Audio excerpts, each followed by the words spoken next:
فرمایا کہ هو الذی ارسل رسولہ بالہدی ودین الحق، وہ ذات اللہ رب العزت ارسل جس نے بھیجا رسولہ اپنے رسول کو بالہدی ہدایت کے ساتھ ودین الحق اور سچے دین کے ساتھ، ودین الحق اور سچے دین کے ساتھ۔ وہ دین اسلام اللہ رب العزت نے اپنے نبی کو مبعوث فرمایا نمبر 1 ہدایت دے کر۔ ہدایت کا ذکر اس لیے کہ یہ کامیابی کی بنیاد ہے، وَإِن تُطِيعُوهُ تَهْتَدُوا، اگر میرے رسول کی اطاعت کرو گے تو ہدایت پاؤ گے، اور ہدایت پانے والا ہی جنت کا مستحق ہوگا۔ جب آدم علیہ السلام کو اتارا گیا زمین کی طرف، فرمایا کہ فَإِمَّا يَأْتِيَنَّكُم مِّنِّي هُدًى فَمَن تَبِعَ هُدَايَ فَلَا خَوْفٌ عَلَيْهِمْ وَلَا هُمْ يَحْزَنُونَ۔ اب میری طرف سے ہدایت آئے گی، میری طرف سے۔ یہاں 2 باتیں بیان ہو رہی ہیں، ہدایت آئے گی اور میری طرف سے۔ مانا ہدایت نامی چیز کسی اور کی طرف سے آ ہی نہیں سکتی، زمین پر یہ تیار ہو ہی نہیں سکتی، آسمانوں پر بنے گی، اللہ تعالیٰ بنائے گا، لِكُلٍّ جَعَلْنَا مِنْكُمْ شِرْعَةً وَمِنْهَاجًا، اور اللہ ہی ہدایت کو نازل فرمائے گا۔ اس ہدایت کو جو اختیار کرے گا وہ کامیاب ہوگا اور جنت کا مستحق ہوگا، ورنہ نجاح کی اور کامیابی کی کوئی صورت نہیں۔ تو اللہ تعالیٰ نے وہ ہدا اپنے نبی کو دی، جس ہدا کے بارے میں آدم علیہ السلام کے قصے میں اللہ نے ذکر کیا کہ میری طرف سے ہدا آئے گی، جو اس کو مانے گا وہ جنتی ہوگا، اس گھر کو آباد کرے گا، اور جو اس ہدایت سے صرف نظر اختیار کرے گا یا کسی اور شے کو ہدایت قرار دے کہ اس کی پیروی کرے گا، وہ سخت ترین ناکام ہوگا۔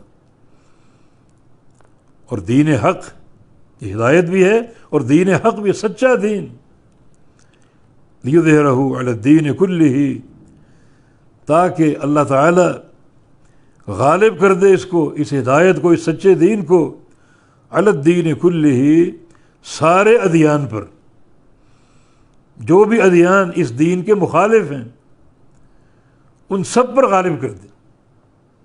دین کا غلبہ 2 چیزوں کے ساتھ ہے، یا تلوار کے ساتھ یا حجت کے ساتھ، دعوت کے ساتھ۔ تو اللہ رب العزت اس دین کو غالب کرے گا سارے ادیان پر،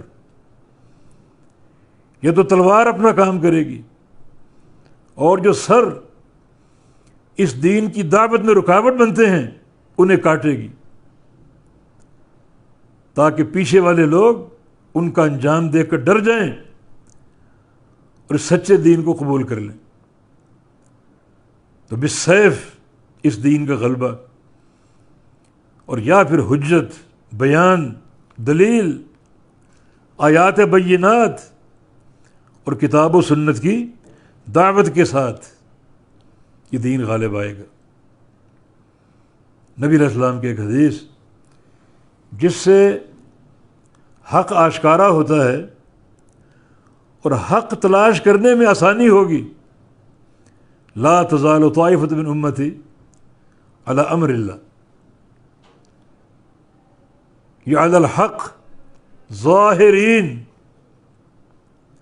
ایک طائفہ، ایک جماعت میری امت کی ہمیشہ قائم رہے گی اللہ کے امر پر، اور وہ ظاہر ہوگی۔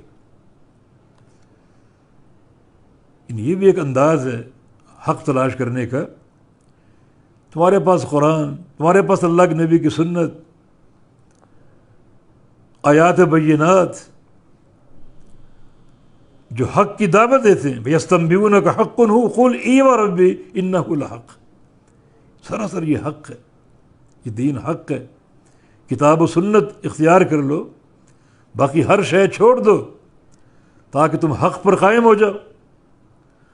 اور اگر تمہیں سمجھ نہیں آتی تو پھر جاؤ اس جماعت کو تلاش کرو جو قیامت تک رہے گی اللہ کے امر پر، اور ظاہرین، ظاہر اور غالب، اس جماعت کو ڈھونڈو۔ اس جماعت کی نشانیاں کیا ہیں؟ علی امر اللہ، یہ اللہ کے امر پر قائم ہوگی۔ اللہ کا امر قرآن و حدیث ہے، اللہ کا امر اللہ کی وحی، کسی امام یا مجتہد کا قول نہیں ہے، کسی انسان کی باتیں نہیں ہیں، اللہ کا امر، اس کی وحی۔ جاؤ تلاش کرو دنیا میں کہ اللہ کی وحی پر قائم سچی جماعت کون سی، حق پیش کیا جا رہا ہے۔ اور ظاہرین بمعنی غالب، یہ غلبہ دلیل اور حجت کا، یہ کبھی مغلوب نہیں ہوں گے۔ کتاب و سنت کی دلیل سب پر غالب ہوگی۔ یہ ظاہرین کا ایک اور معنی ہے کہ وہ لوگ چھپے ہوئے نہیں ہوں گے، کھلم کھلا آپ کو دکھائی دیں گے۔ چھپے ہونے سے مراد یہ ہے کہ بہت سی جماعتیں، بہت سے طوائف، ان کی دعوتیں ایسی ہیں کہ ان کو چھپانے کی کوشش کرتے ہیں۔ بہت سے لوگ ہیں وہ نہیں چاہتے ہماری کتابوں کے بعد فقہی مسائل لوگ سنیں، اتنے گندے، اتنے حیا کے تقاضوں کے منافی، عقیدہ تک چھپاتے ہیں، وحدت الوجود کا عقیدہ چھپاتے ہیں۔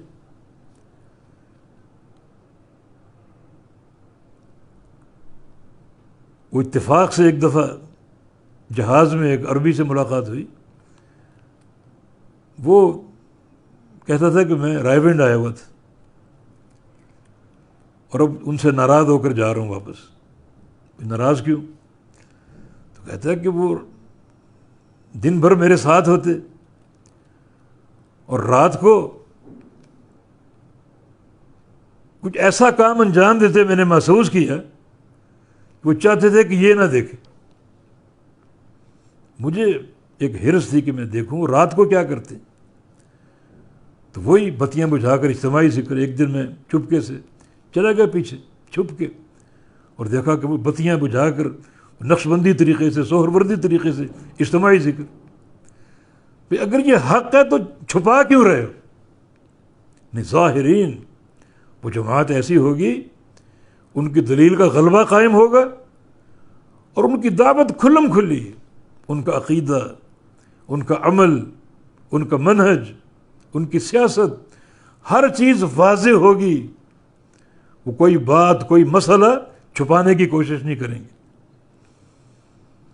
اور دین کا مزاج بھی یہی ہے، لیظہرہ علی الدین کلہ، کہ اللہ تعالیٰ نے اپنے رسول کو بھیجا ہدایت دے کر، سچا دین دے کر، تاکہ اس دین کو غالب کر دے دنیا کے سارے ادیان پر۔ یہ دین غالب آئے، چاہے وہ غلبہ بذریعہ تلوار ہو اور چاہے وہ غلبہ بذریعہ حجت اور بیان ہو۔ وَلَوْ كَرِهَ الْمُشْرِكُونَ، اگرچہ مشرکین اسے ناپسند سمجھیں، مگر اللہ رغم ان کی ناپسندیدگی کے اللہ کا دین آئے گا، چھائے گا، غالب ہوگا، اور سارے ادیان مغلوب اور مخور ہو جائیں گے۔ سارے ادیان، دعوت قائم ہے، لیکن ایک وقت آئے گا جب عیسیٰ علیہ السلام نازل ہوں گے، اور یہ تفسیر امام مجاہد رحمہ اللہ کی، جو تفسیر کے بہت بڑے امام تھے، کہ اس وقت تو سارے دین ختم ہو جائیں گے۔ لا یبقی الا دین واحد، ایک دین باقی بچے گا، وہ دین اسلام۔ عیسیٰ علیہ السلام یضع الجزیہ، جزیہ ختم کر دیں گے۔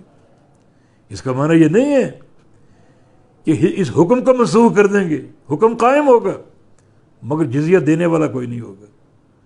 سارے مسلمان ہوں گے، جزیہ کس سے لیں؟ جزیہ کفار سے لیتے ہیں، کوئی کافر باقی بچے گا ہی نہیں۔ ایک ایک یہودی کو چن چن کر قتل کر دیا جائے گا۔ یقتل الخنزیر، خنزیر کو قتل کر دیں گے، اور ایک دین باقی بچے گا۔ لیظہرہ علی الدین کلہ، اللہ تعالیٰ نے اپنے نبی کو دین حق دے کر بھیجا تاکہ اس دین کو سارے ادیان پر غالب کر دے۔ جب بھی کوئی دین حق سے ٹکرائے گا، غلبہ دین حق کے لیے، چاہے وہ تلوار کے ذریعے ہو، چاہے وہ حجت اور بیان کے ذریعے ہو۔